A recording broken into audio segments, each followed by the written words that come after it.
The government ship Estevan, servicing lighthouses from Vancouver to Cape Scott. Off again for the west coast of Vancouver Island, with winter white on the harbour and cold on the hands. Port a little. December, and I wouldn't give 2 cents for good weather anywhere. Steady.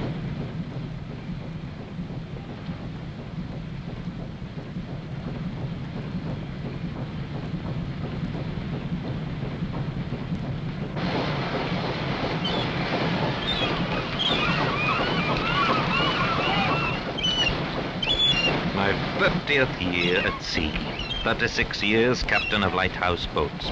Well, there won't be any more years. This is my last trip. Next course, Bob.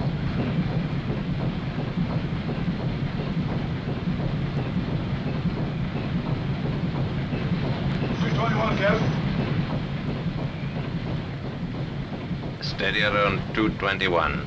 221.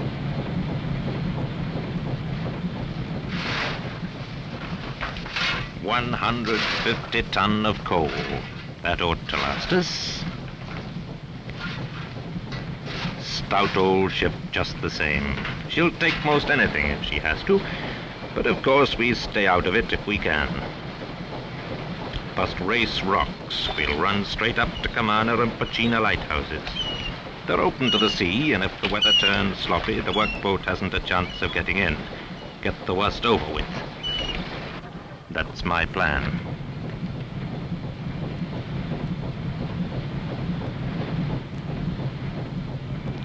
Ah, coffee. Matthew, I wouldn't trade you now that you've learned to bring it to me hot. It's one of the compensations for being captain, which sometimes I don't think Bob, the first mate, appreciates. You'll be captain soon enough, Bob. And poor Matthew will be hauling coffee up to you here on the bridge through all kinds of weather.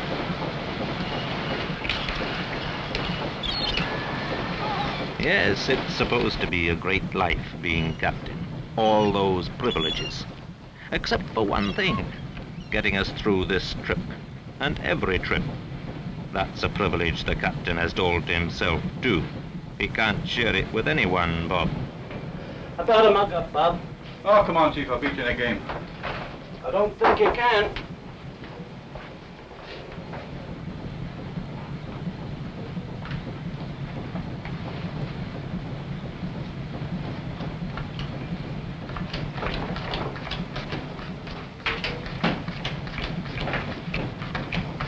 Come on now, Chief. Wait for me.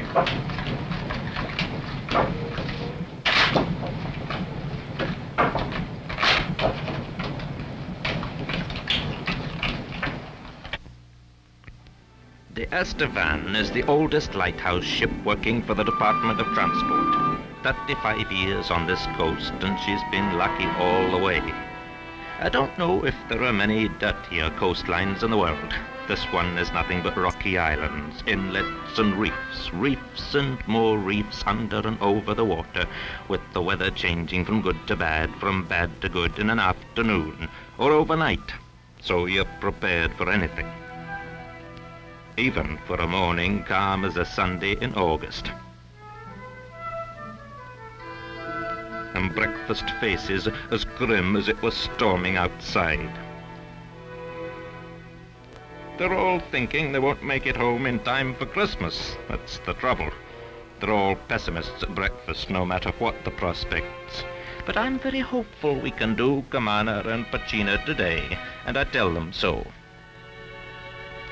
Not too cheerfully, or no one would believe me.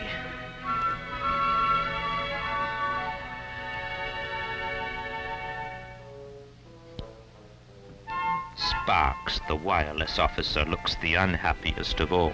But he's an old-timer like me and soon to retire. He's talked about retiring for years, but he's been on this craft so long it's his second home.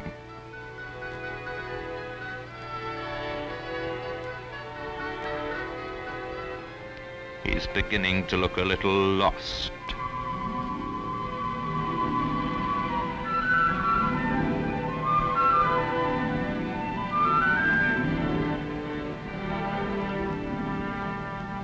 This is my last trip, but I'll be glad when it's over. Not that I won't miss the work, but I want to keep the record clean, right to the end, without any hitches, without any blows. At least not till we get done with Commander and Pacina, not until then.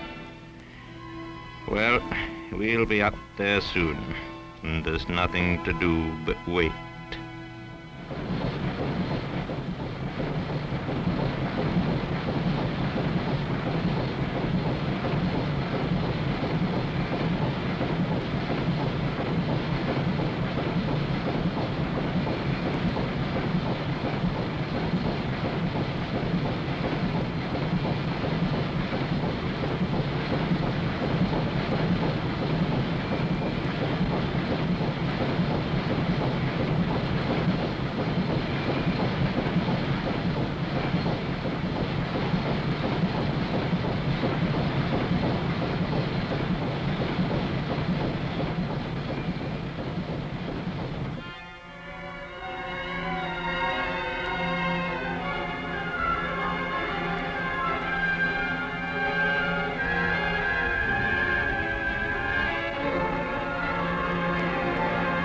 At 10 o'clock comes the weather report from Estevan Point.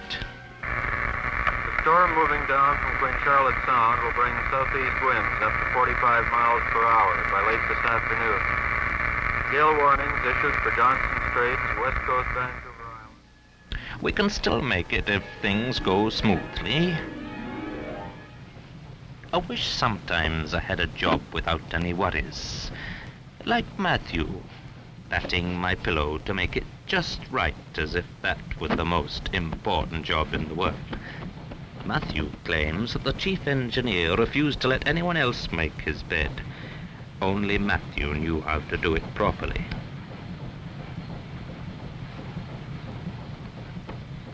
But to take pleasure out of making beds and washing basins, it's a rare thing these days.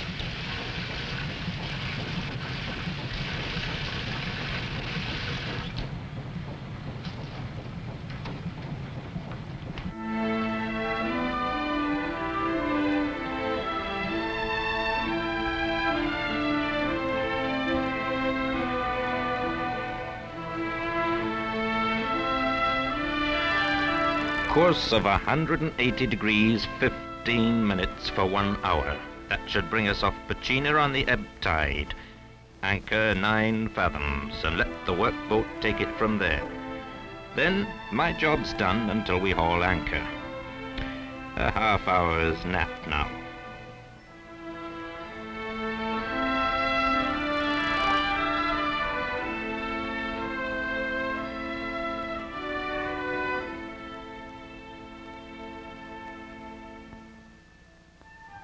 Now that the ship has reached anchor off Pacina Point, others take over, for this is the work of supplying the lighthouses, the job we have come here to do.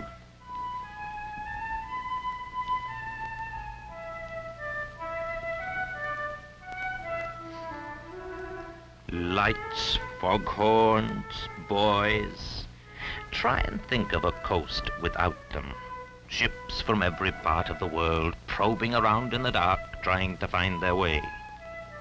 We don't set the lights standing and winking out from their glass domes. We're not the keepers, but we're the keepers of the keepers, if that makes sense.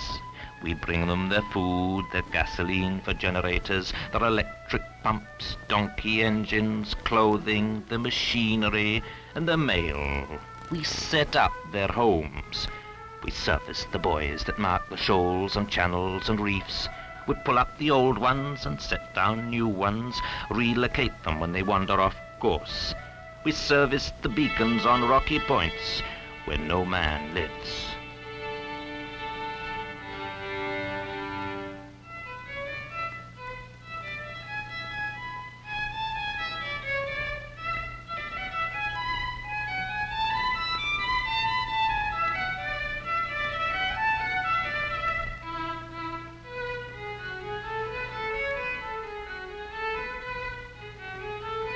So the workboat goes into shore at Pachina. It's still calm. Couldn't be better for a landing. But the crew is as cold as only a December sea can make them.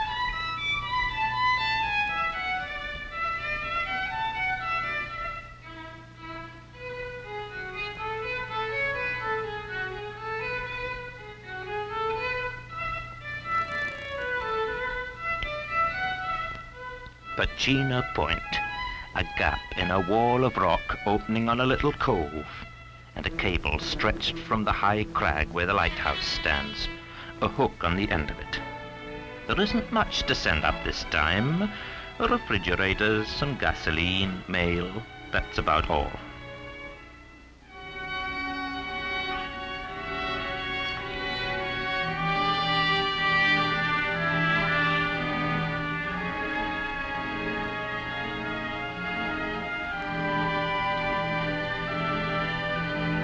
But for the lighthouse keeper and his family, that cable is a lifeline.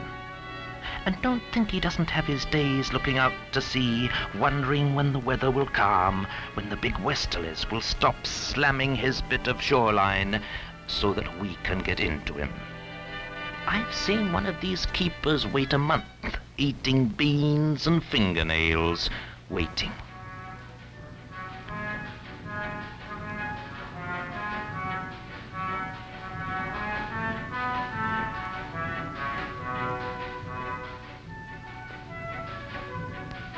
Then, too, it takes days sometimes to unload the stuff when there's heavy machinery. Drums of oil, bags of cement, lumber, tools, that kind of thing. Hoping time won't run out and a storm wake up on the Pacific with only half of the supplies on shore.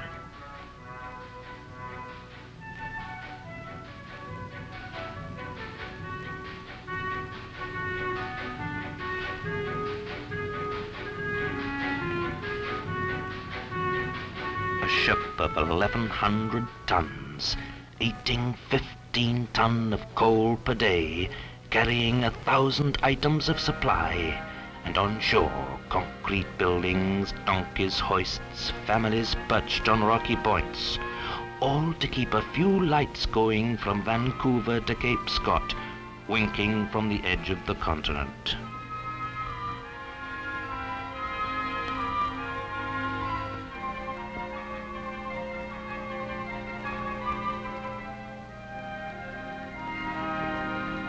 But Thor and Glenn and Tom are wondering, is lunch ready? That's all they want to know. And what's in it anyway? Looking into that cold water and seeing a warm fire, a hot rum, until the ship is over them and Bob is hopping around at the end of a rope and shouting, "Get hold! Hang on there!" And I've seen that boat bouncing 20 feet in the air on a wave and going back down in a trough, almost nudging the keel, and still they'd get her on board. That's when you find out whether you've got a crew or not.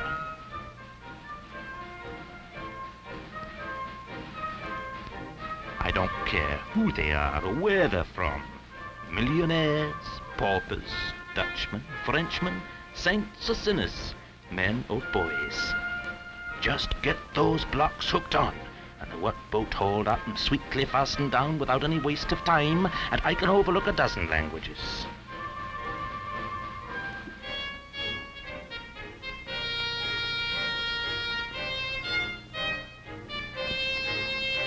Sometimes I've passed over the forecastle at night and could hear up the ventilator one singing in German, another in Italian, and somebody else snoring in French, if you know what that's like. I've got an international vessel, and it's sailing a coast as far from those nations as you can get.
Estevan Point. We were going to do it on the return journey, but they radioed us to stop in, so we'll get this done and still hump it to Kamana before the day's done.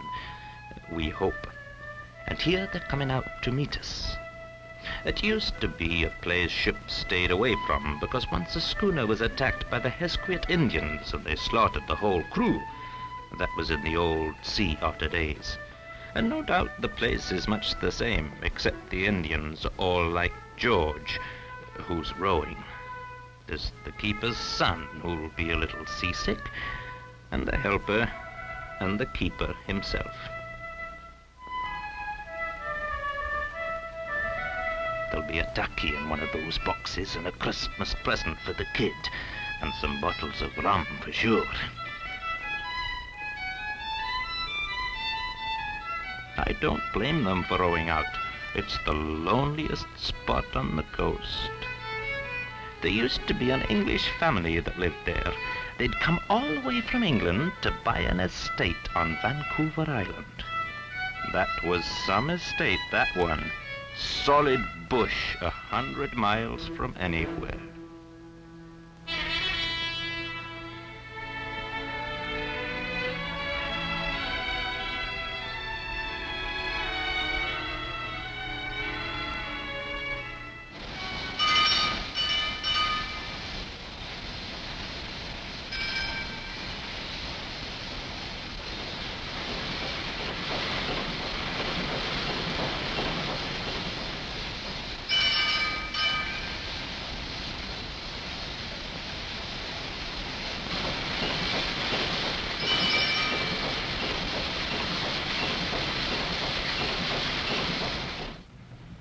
Hello, Kamana Light Station. The steamer Estevan calling Kamana Light Station. The steamer Estevan calling Kamana Light Station. Come in, please.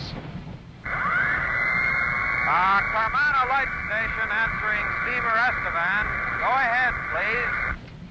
Good morning, Kamana. How's your landing this morning? Shouldn't give you any trouble at all, Estevan. Okay, Commander. We're gonna try a landing. We're about a half hour off.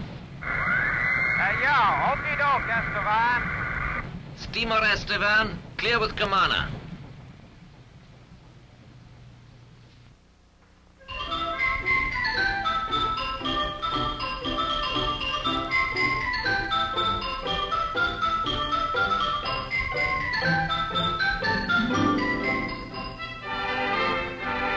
If we can get Kamana finished, we'll have done more in a day than we usually can get through in a week. The weather's been good to us so far, and that means home soon. But after we leave Kamana, we still have to get around into sheltered waters, and that's 2 hours away. There's no hanging around here in the open, close to shore, surrounded by reefs just under the surface. 4 or 5 trips a year are made to the lighthouses of the west coast of Vancouver Island. On each of them, we circumnavigate the island, servicing the south coast of the mainland as well. In early spring, we go into dry dock for repairs, and later work on buoys along the muddy reaches of the Fraser River. Other ships of the department take care of the Queen Charlotte Islands on the north coast. It's a year-round job, and the Estevan isn't the only boat on this circuit. But because of her 10-ton boom, she is the only ship able to handle the giant West Coast buoys. So she usually has this coast to herself. It's her territory.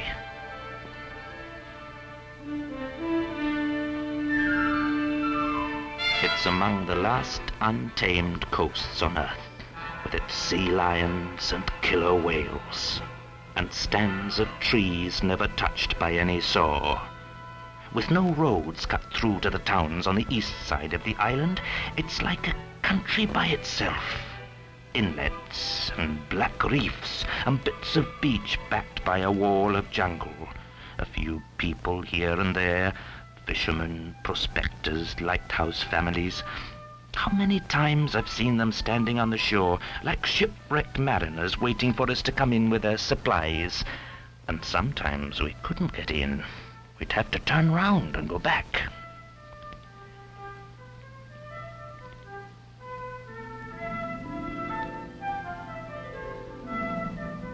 It used to be that landings like this were dangerous, before the workboat had an engine and had to be rowed in. It still sometimes happens that a big wave goes over the boat and swamps the engine, and the boat is carried towards the rocks. That's why, if it's rough at all, there are no landings. It's just too bad for the people on shore. But we can't take any more chances than we have to. Minor disasters are enough.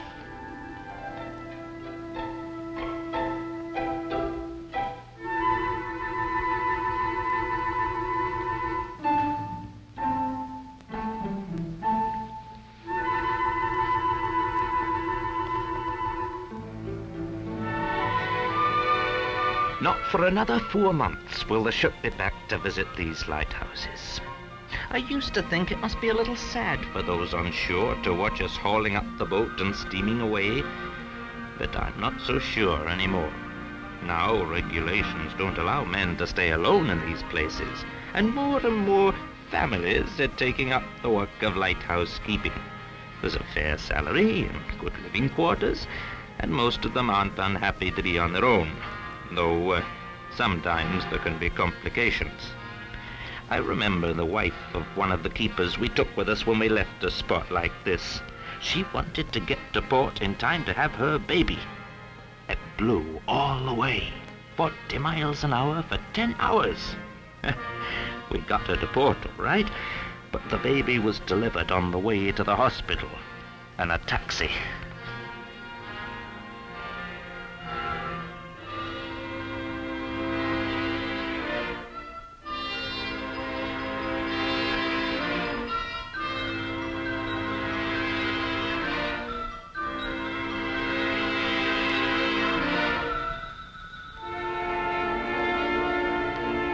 Now a quick run and we'll be into sheltered waters. The storm is beginning to build up.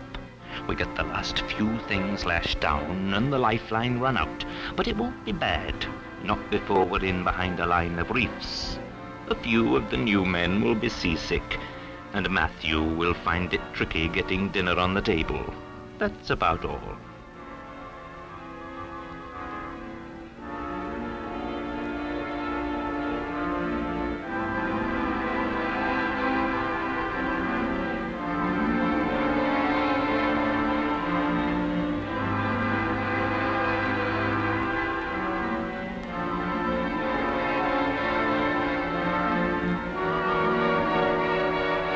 I remember storms on this coast that sent the sea clean over the ship, and a few men of my trade too who weren't as lucky as I'd been. Ships lost in the fog and drifting onto reefs, or caught in the storm and taking a wave the wrong way and smashed up against the rocks. But not many. We're a pretty cautious lot. The Estevan has never foundered. Only a few men have gone overboard in all her years at sea. I hope it stays that way.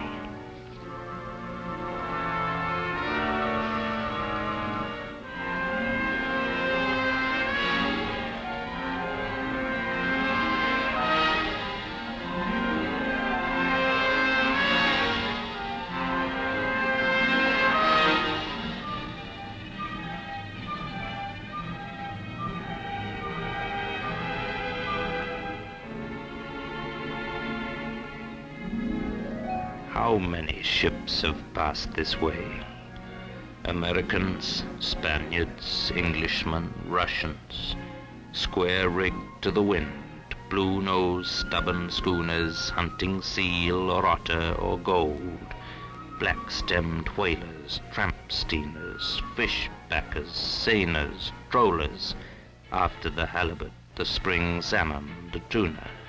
The Estevan has had nearly half a century of it, and the coast hasn't changed much in that time. And it seems to me it will always be the same, a place of few people and those sudden storms that jump like thunder out of the west, and black nights on the very edge of things, and only a few lights blinking out the message that this is land.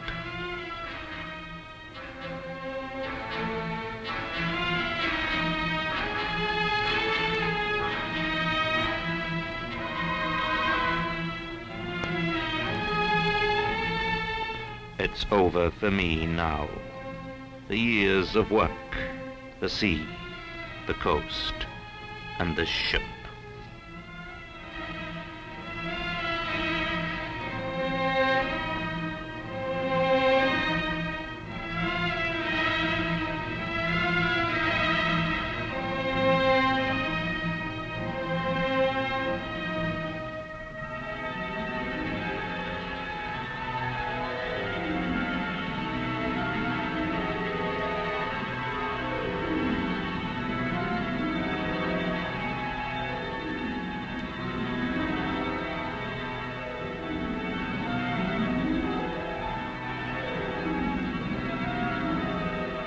Younger men will take over, and the Estevan, or something like it, will be doing the same job.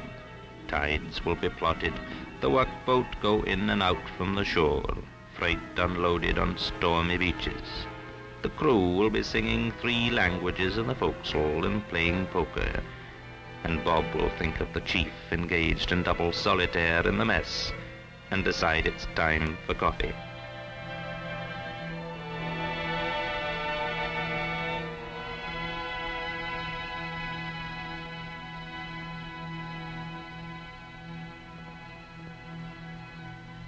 And of course, Sparks, like a bank manager soon to retire, will be wanting his cup of tea.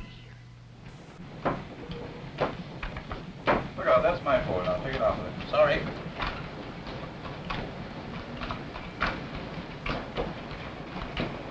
Go.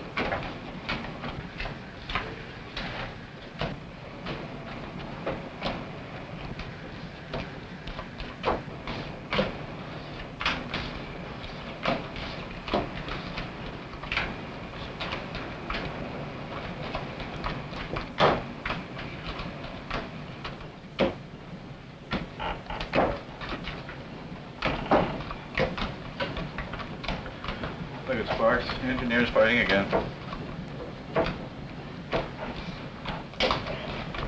That's one thing the deck office can't compete with us. Why don't you go play with your radar?